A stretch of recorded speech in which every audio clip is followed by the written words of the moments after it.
People that the bear can do anything. Who remembers what the team's called in self-direction? Your team for an IEP meeting is called the Committee on Special Education.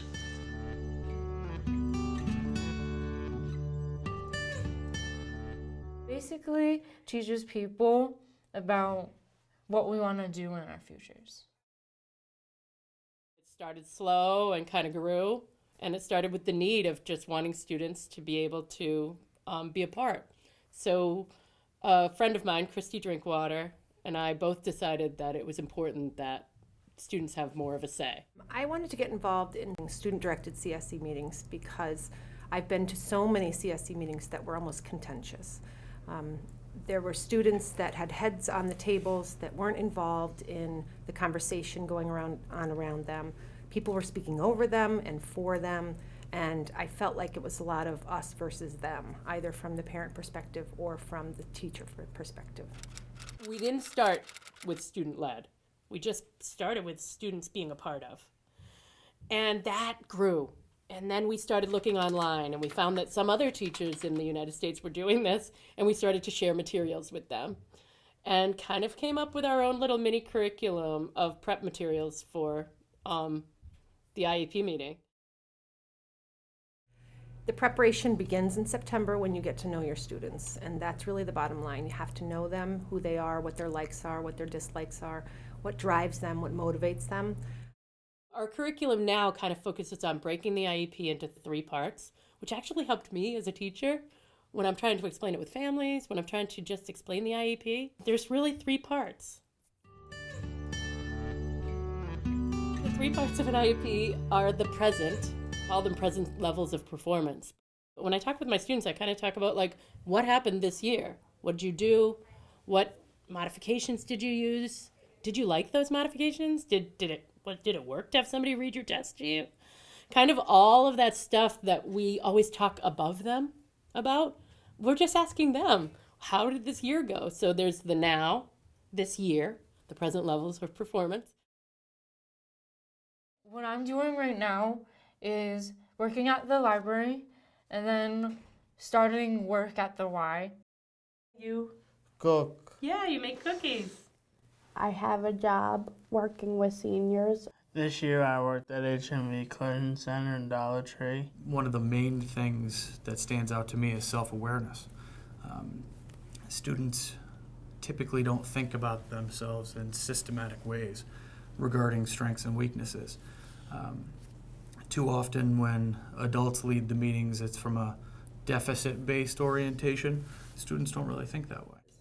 To talk about my weaknesses, it was hard because I wanted to convey it in a way that people could understand so that like it wouldn't just be that I have this weakness and it can't be overcome, like it could work.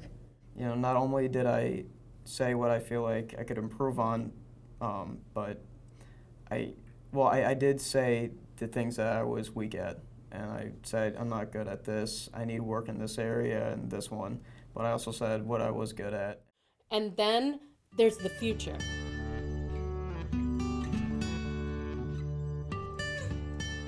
The formal name on the IEP is Postsecondary Measurable Outcomes.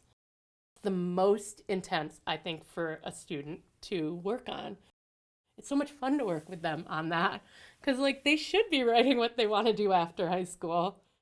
So many times the teacher writes that. It's important for them to hear what I want and what I can or can't do. It's important for them to understand who I am as a person.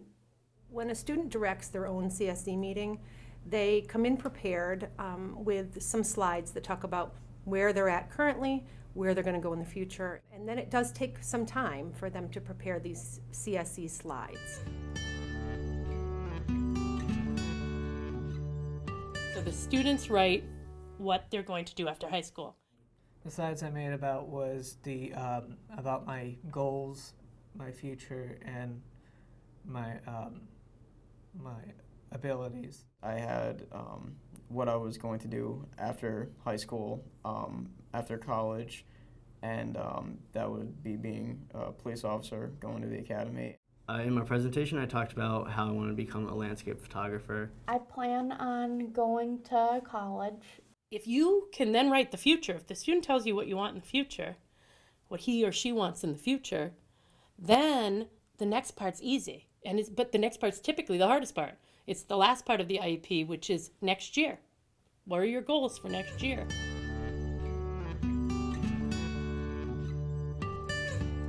What is the school going to do for you next year to make you succeed at these life goals of yours?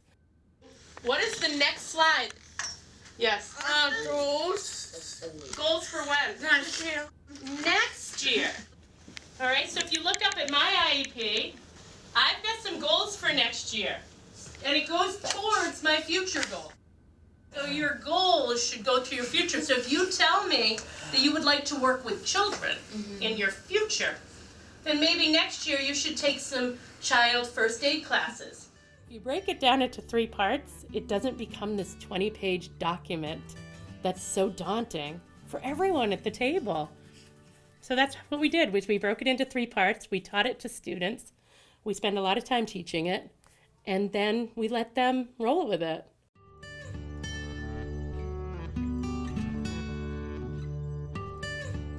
The last part is the practice. So as the IEP meeting's coming up, we actually kind of set up the room like an IEP. I set up this table like we're at an IEP meeting. Welcome to my IEP meeting. I'm Heather, and here's a picture of me at my job. One thing that they're really nervous about is the beginning of the meeting. And so we practice that introduction. And we actually practice it where everybody is kind of talking about their weekend and everything. And the student kind of has to say, can we make this meeting start? And can we all introduce ourselves? And they actually run that introduction. So you've got all these people sitting around, all making big decisions with you at the center, right? Who are these people? Who comes to an IEP meeting? Noelle. During the mock IEP, the people who are at the IEP meeting, I have students play those roles. So just in playing those roles during this mock, they're public speaking, they're seeing what an IEP is going to look like without needing to be the pressure of the leader, and they're seeing who's at the IEP meeting, and they get other ideas. They hear, oh, he's going to take 1 college class? I didn't even know that was possible. I thought you had to either go 4 years or not go. You could take 1, We're trying to make it so that when they get to college and they've got to talk to that professor about what their testing accommodations might need to be, that they can verbalize those. So for that higher level student, it's amazing because the first thing that you're going to be asked in college is, what's your disability and why do you need these? And if they've ran a CSE meeting, they'll be able to do that. So having students play the role lets them see this process 9 times instead of just when they go. And by the end, everybody's ready. I prepared for my CSE meeting by first making a slideshow and then kind of rehearsing it daily, every day, because I had resource every day. Within the resource room, as a case manager, it's important for the students to focus on where they're going in life. We call that transition at the high school. Well, when I had Mrs. Drinkwater, she basically prepared us all at once, but then separately. So she told us that we were going to be in the meeting, what we were going to talk about, who we were going to be with, and then she consulted with us privately. I practiced of maybe I printed out my own slideshow, my slide, and then I just practice it. And you can see them just in practicing, they want to make edits. So in a way, it's that next part of the writing process. It's that next part of anything, is that you don't just do it once, you make some edits. It's okay. You can change your mind. To change your mind. Yeah. And I make sure that during the practice meeting that they look at the other people at the table and make them feel part of the team.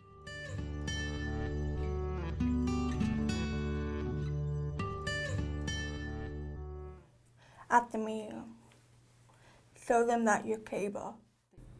You're playing for your future. You want to get advice from teachers. You want to have the best feedback that you can get. Important, hear my voice.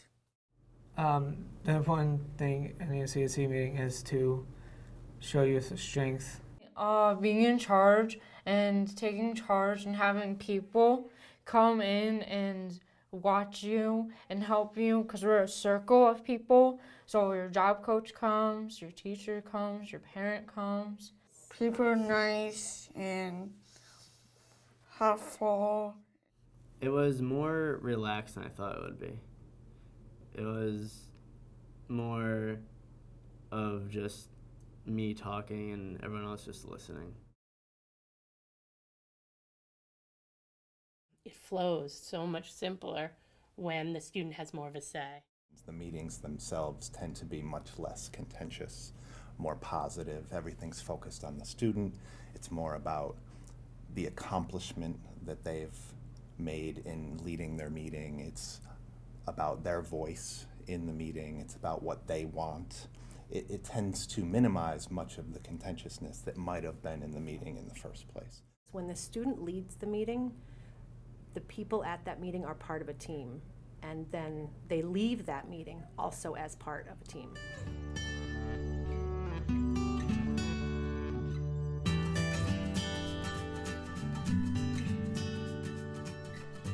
When the students are leading their own CSE meeting, they're very focused on their goals, what they're doing afterwards. Really directs them in the right path, and it makes them more confident about themselves because they can say, this is what I need and this is what I'm going to do to get there. And if they say that and they think that, they're actually going to do it. Not only are they empowered, and they end up really focusing on where they're going in life, but it also starts way back when they figure out what it is they're good at. And that is an important piece of this. I think by having the students lead the meeting, it definitely becomes more authentic. When the student is speaking, they're more believable. People are listening instead of talking. The benefits to the student, there's more than one benefit to a student running their meeting. I think the sense of accomplishment that they get in completing this task. Yeah, I was more in charge. When students are empowered, and when I say empowered, I mean we give them the authority to take control of what the goals are for them, it then builds intrinsic motivation. They thought it was excellent. They thought I had something in mind. So intrinsic motivation, I think, becomes an inherent part of these meetings because we're looking at kids' volition and initiative towards things that they want to work towards. In my experience, when the student has led the meeting, it not only leads to a better meeting, a more pleasant, positive meeting, but it also leads to better follow-through after the meeting and the student following what the recommendations are because they really feel like they're a part of the process, not just having adults dictate a plan to them that they have to follow, but they have a voice. It was special. It wasn't meaningless. You know, it meant something because I was able to make my own decisions. When we turn the power of the meeting over to the student, they become much more active.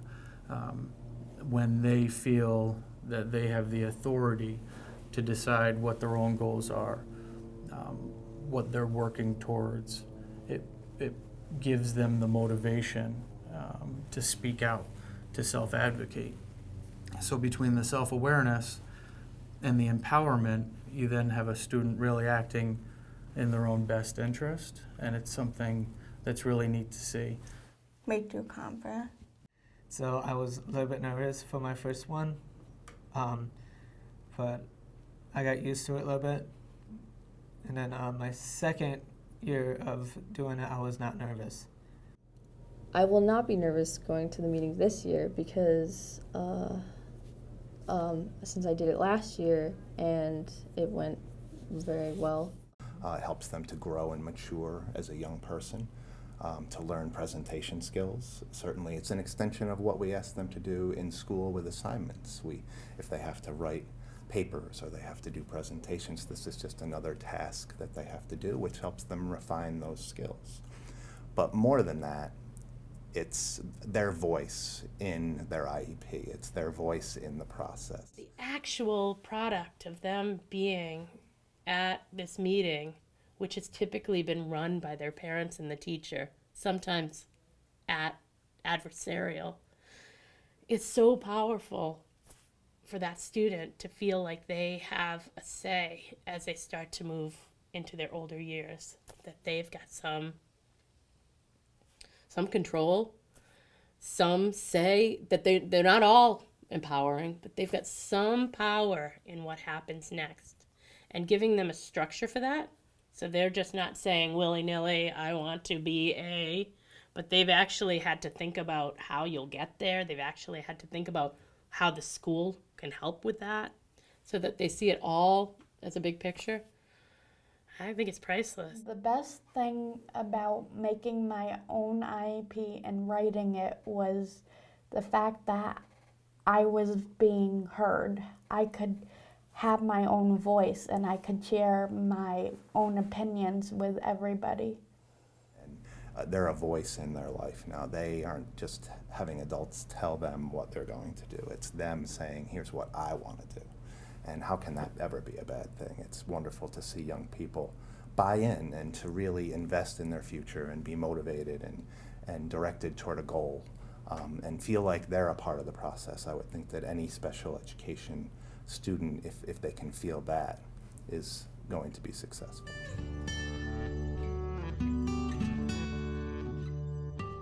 When I learned Jill was going to self-advocate for herself, I was nervous. I was like, oh my gosh, what is she going to say and how is she going to act? I've never had a parent come out of a meeting that didn't leave happy and smiling as they've seen their student take charge and talk about what their own goals were, what their own needs were. At the meeting, when I saw Jill self-advocate for herself, oh my gosh, what she had put on her PowerPoints and what she was listing of how she wanted her life to be and what her goals were, it was so awesome. I started crying. Because you can make your own decision, like what you like, what's your plan, what's your goal. She used her voice, because sometimes when she gets around other people, because of her deafness, she doesn't use her voice, and she used her voice. Because I can pick up for myself, knowing what I want. I would like to have more parents have their children at the CSE meetings, because I think it advocates for their child and let their child speak, because they do have a voice and they grow as an individual to say, hey, this is my life, not yours, mine.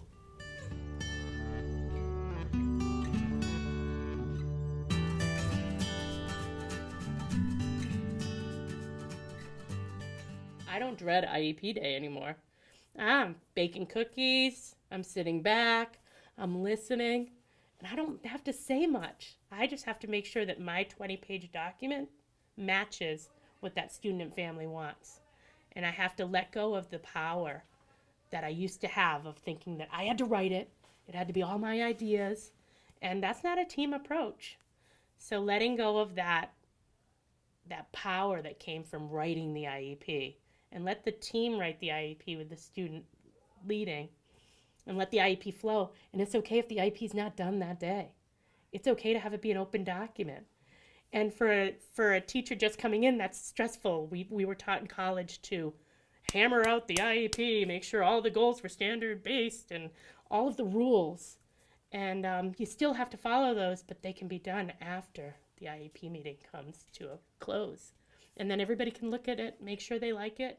One of the benefits of a student-led CSE meeting is that the mainstream teachers are able to see that student in a different light, with them able to direct their own CSE meeting. That's not something that they usually see in the classroom.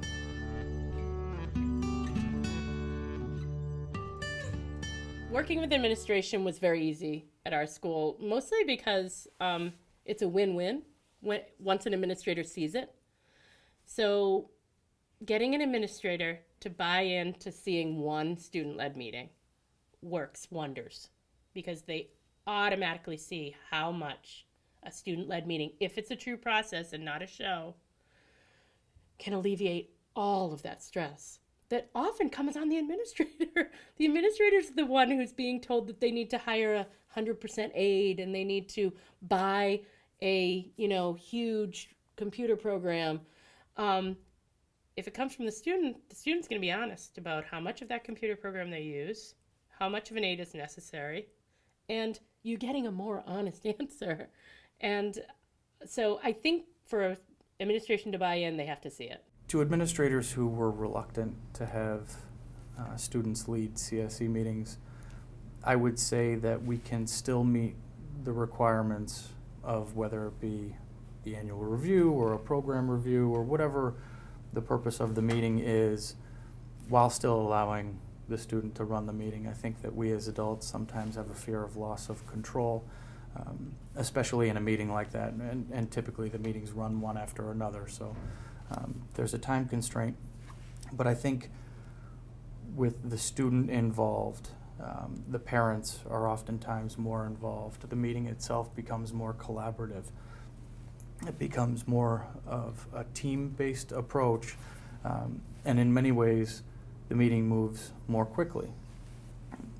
We let go of the jargon, we let go of the categorical areas of the IEP that we feel we need to cover, and we're looking at the student as more of a whole. Not all special education teachers may be comfortable with this model of student-directed CSEs, but they need to know that as long as they give the students the guidance that they need, the students will be successful, and then they will feel the pride and the comfort knowing that that CSE meeting went so smoothly because it was student-directed.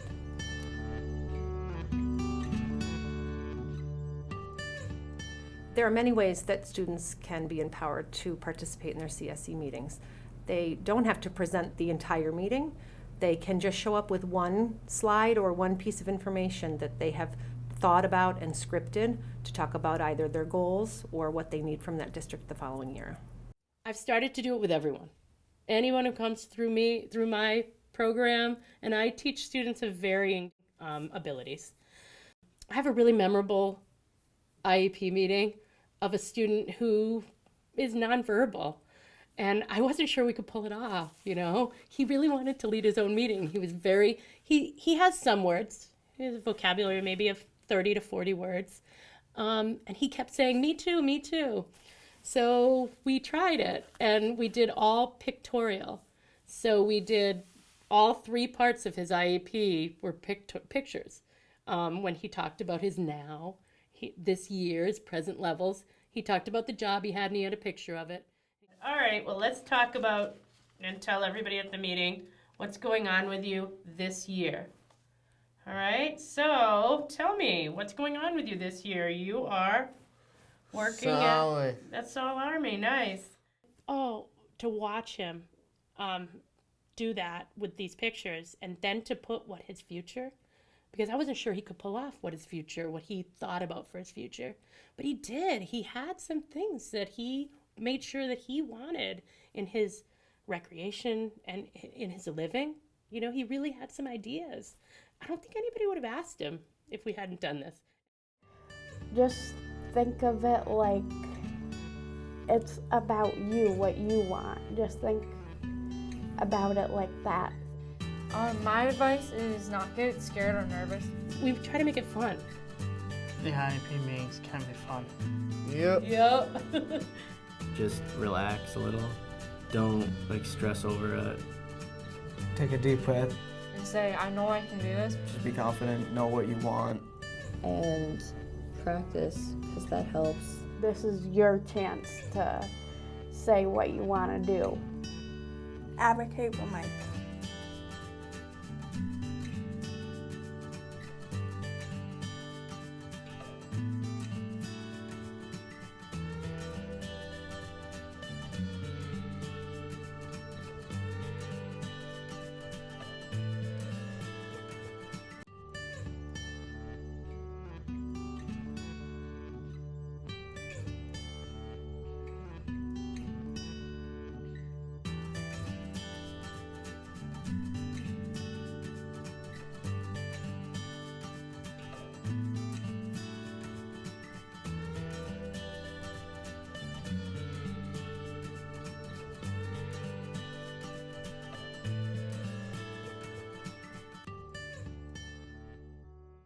I said that's all, folks.